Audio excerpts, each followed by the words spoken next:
Gestalt principles are principles of human perception that describe how we group similar elements, recognize patterns, and simplify complex images when we perceive objects.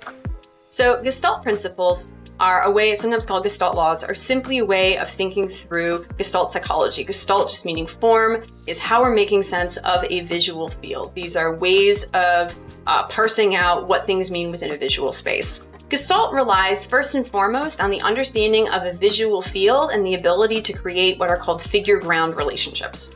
So figure-ground relationships are sometimes called positive space and negative space. So I'm going to talk about them as figure-ground, because when we look at something like this visual field of rectangles, it all looks the same. That is right now our ground.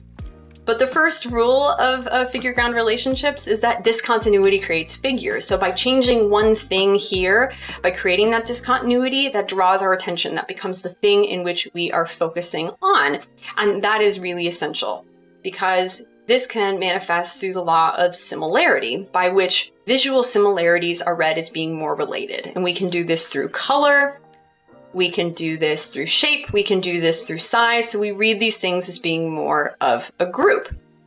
Proximity works in a similar way, wherein the actual visual or physical proximity of things relative to each other tells us that these are also read as a group.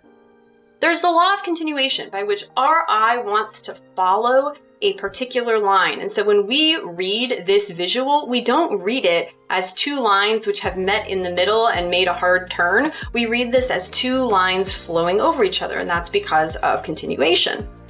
And all of these things, Gestalt principles, influence hierarchy, informational grouping, and readability, and they become essential for understanding both concept and content